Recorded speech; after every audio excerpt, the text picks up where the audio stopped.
Donc aujourd'hui, nous allons regarder dans le cadre de cette vidéo l'utilisation des DB multi-instances.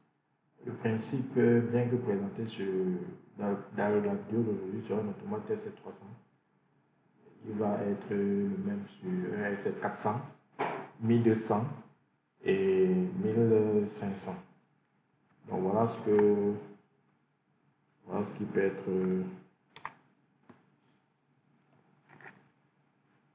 Voilà ce qui va être présenté aujourd'hui.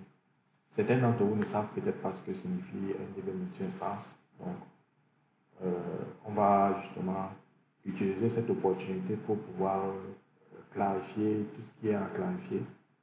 Et si vous aimez ce type de vidéo, n'hésitez pas à mettre un pouce bleu et à vous abonner à la chaîne pour ne manquer aucune vidéo.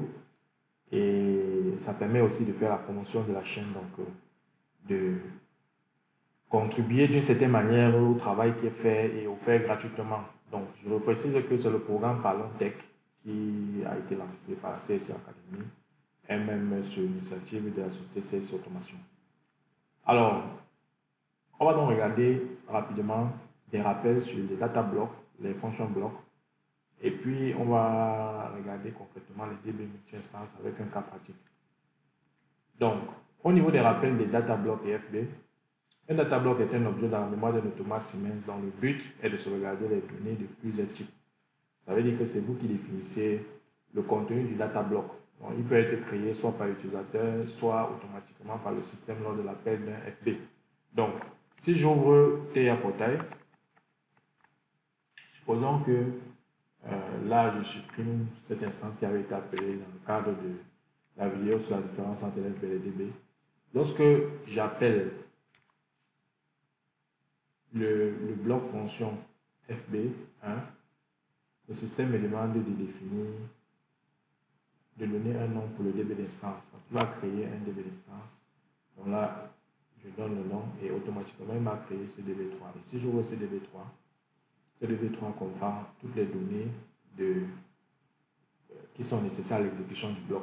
Parce qu'il a une mémoire. Donc, je reprécise que si vous souhaitez connaître la différence entre un data block, une fonction, un FC et un FB, nous avons une vidéo sur la chaîne qui a été réalisée dans ce but, donc je vous invite fortement à la regarder. Donc, chaque fois, donc ici ce DB3, il est créé par exemple automatiquement par la structure du bloc. Donc, si on ouvre le bloc, je me rappelle qu'on avait défini en entrée une commande IHM, un défaut thermique qui vient du relais, en sortir la commande du moteur. Donc, toutes ces infos-là, toutes ces données vont se retrouver dans le data block créé automatiquement par le système.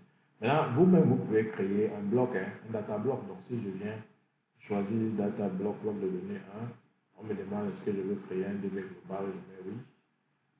Donc, ça s'ouvre, je peux décider ici que je vais rajouter une variable niveau O.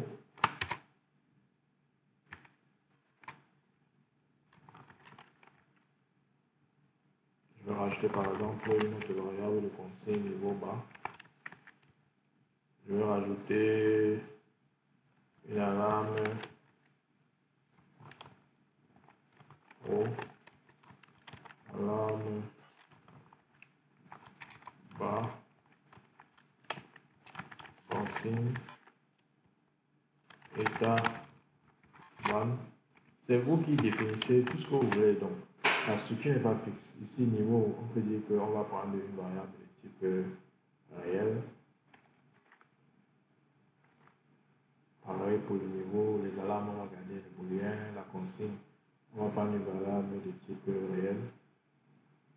L'état de l'alarme, on va garder les booléens. Donc, dès que j'enregistre, voilà mon DB. Donc, il est créé et je peux l'utiliser comme je veux, c'est le DB4. Voilà. Donc, ici, on voit le système d'exploitation. Donc, l'OB1 va permettre d'appeler des FC qui eux-mêmes peuvent appeler des FB. Comme l'OB1 peut permettre d'appeler des FB. Et vous voyez qu'à chaque FB, il y a une base de données. C'est un data block qui est associé. Voilà. Alors, c'est un rappel sur les data blocks. Donc, il peut être créé par l'utilisateur, il peut être créé automatiquement lors de l'appel d'un FB. Maintenant, le rappel d'un un FB est un objet qui contient du code avec des paramètres d'entrée-sortie de manière à pouvoir exécuter une logique qui peut être répétitive. Donc, on a vu là, dans la vidéo sur les différents FCFB que je vous invite à voir, on a programmé le code de gestion d'un moteur dans ce FB1 et on l'utilise plusieurs fois. Donc, là, on a le FB1, là, on a le FB1, là, on a le FB1. Ce qui change, c'est le nom du DB. Parce que chaque moteur a ses informations et les paramètres d'entrée-sortie. Voilà. Donc, un FB peut donc être appelé dans l'OB1 directement, ou dans un FC, ou alors dans un autre FB. OK. Donc, quelle est la problématique du DB multi-instance? Le DB multi-instance, c'est à chaque appel de DB, il faudra définir un DB associé à ce FB. Cela sous-entend que si on crée un moteur,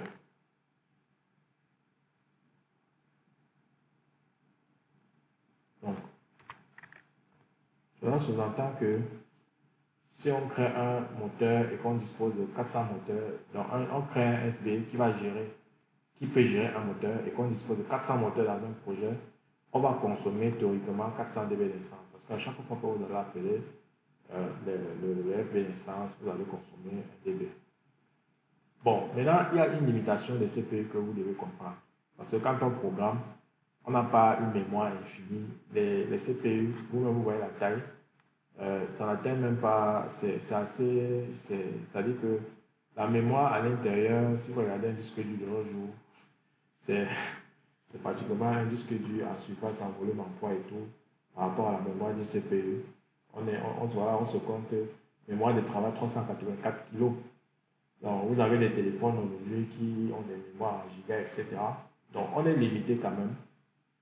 Et je voulais quand même attirer votre attention sur le fait que une CPU comme celle-ci, qui fait partie des CPU milieu de gamme, parce qu'au-delà, au-dessus, on a la 317, 318, etc. Mais on n'est pas à l'entrée de gamme. Figurez-vous qu'on nous autorise à utiliser 1024 blocs maximum au total, c'est-à-dire le nombre de blocs, le nombre total de blocs qui peuvent être chargés. Et les 1024, ce que vous ne savez pas, c'est que c'est l'ensemble des blocs, pas uniquement des FB. C'est-à-dire que DB, FC, FB, tout ça, au total, vous ne pouvez pas gérer plus de 1024 objets. Et au niveau des DB, donc, on vous dit que le nombre maxi de DB qu'on peut avoir dans un projet, c'est 1024. Le nombre de DB peut varier entre 1 et 16 000.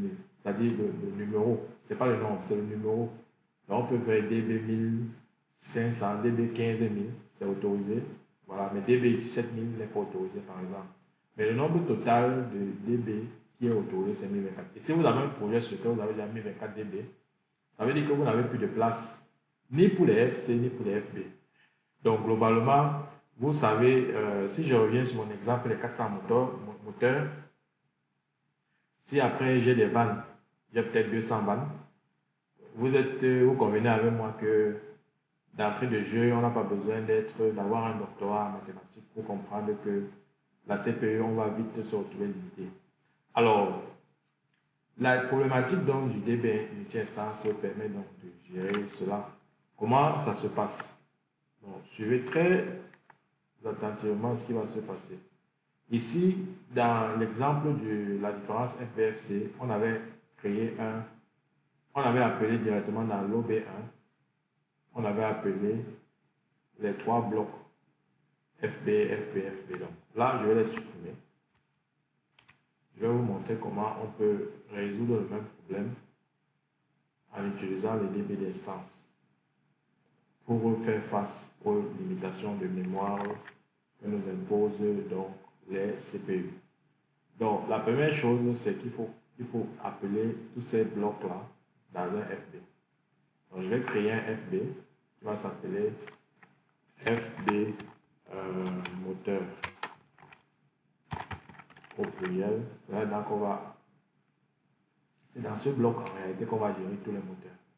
Donc, dans la partie statique, rappelez-vous, et je vous encourage fortement à regarder la vidéo sur les DB la différence entre les FB et les FC.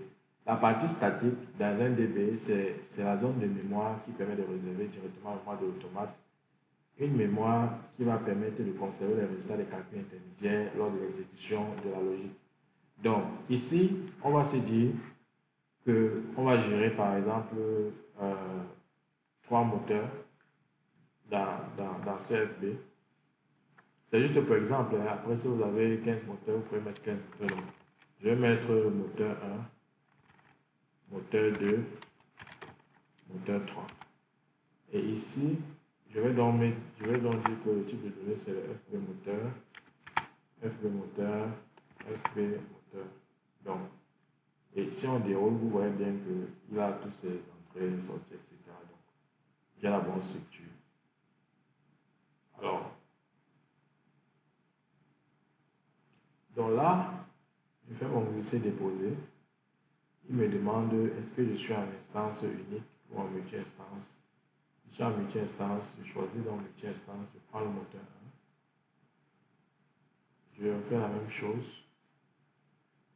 Je ne suis plus obligé d'associer un data block parce que j'utilise la mémoire de mon FB pour pouvoir rajouter la structure de données qui me permettra d'appeler sans problème mon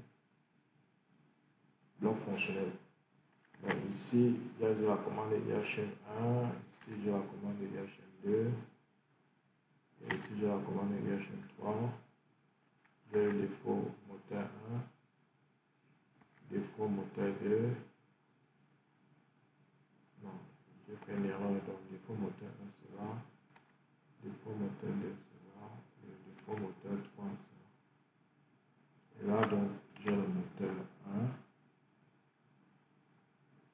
Ici, le moteur 2. Et là, j'ai le moteur 3. Donc, quand on a fini, on enregistre. Donc, je vais compiler rapidement ce FB moteur là.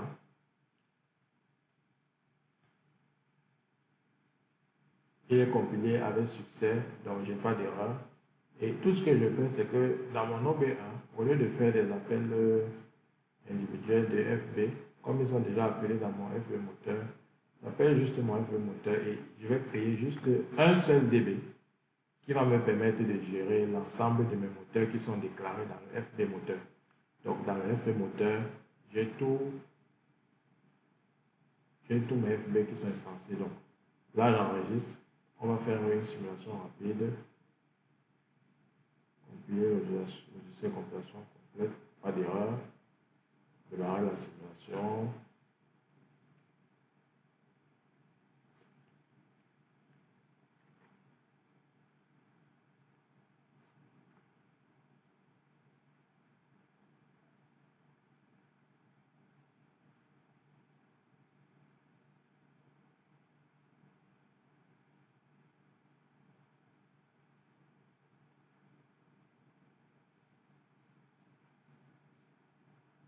Alors, on charge l'application et on va exécuter la CPU passe en run. OK. Ensuite, CPU en run. Là, on est dans le FB. Si on passe en visualisation dynamique. Donc, je donne mes commandes IHM là. Vous voyez, le premier moteur se met en marche. Le troisième moteur se met en marche. Le deuxième moteur se met en marche. Je simule un défaut thermique sur le premier moteur. Malgré la commande, il tombe. Un défaut thermique sur le premier moteur. Malgré la commande, il tombe. Donc, globalement, voilà ce qu'on peut dire. Vous voyez que je n'ai pas un problème de fonctionnement, tout marche. Et l'intérêt donc, c'est que je peux gérer 50 moteurs de la même manière dans ce bloc-ci et je consommerai uniquement un seul data block qui est le data block global de mon FB. Mais je veux quand même attirer votre attention parce que après, aujourd'hui, on a vu les data blocks multi-instance. Est-ce que ça veut dire que dès que vous avez un projet, vous passez en multi-instance et tout? Bon, à chacun de savoir comment configurer son application et qu'est-ce qu'il veut faire pour pouvoir être le plus optimal possible.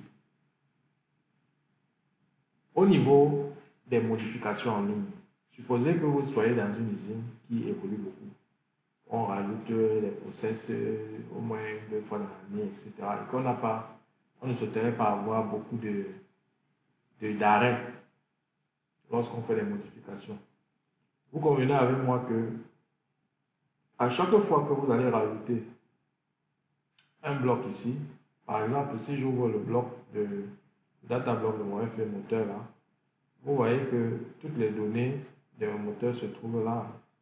Ce data block, c'est le système qui le fabrique automatiquement. Donc, il n'est pas créé de nulle part. Il est créé à partir du code du FB auquel il est associé. Donc, le problème qui va se poser, c'est que quand on veut gérer une modification en ligne, dans un moteur, dans un data block comme celui-ci, remplacer une variable ici, etc., rajouter un autre bloc, vous allez modifier la structure du data block qui est associé à ce FB moteur. Et donc, comme lui, il gère la totalité de vos moteurs, il est possible qu'en fonction de certaines modifications, on ne va pas les étudier toutes. Justement, les sociétés comme CSC Automation qui sont spécialisées dans la mise en œuvre des solutions sur les automatismes SMS, nous on sait très bien ce qu'on fait. Donc, quand vous allez faire des modifications ici, certaines modifications ne pourront pas être acceptées en ligne sans perturber le fonctionnement des autres moteurs. Donc, c'est là où je voulais attirer votre attention sur la limitation qu'il peut y avoir en utilisant un data block d'instance, qui n'est pas le cas si j'avais décidé d'appeler chacun de ces FB dans un FC ou dans un OB. Et donc, en rajoutant, je ne touche pas puisque chaque FB a son DB séparé. Après, on ne peut pas tout avoir. Donc, maintenant, si vous souhaitez faire appel à des professionnels et tout, papa, nous sommes là pour vous accompagner. Donc, j'espère que cette vidéo vous a édifié sur l'utilisation des data blocks multi-instance, à quoi ça sert. Et si vous avez des commentaires, n'hésitez pas à les mentionner sur la vidéo. Et surtout, n'oubliez pas un pouce bleu pour soutenir la chaîne. Donc, merci à tous pour votre attention.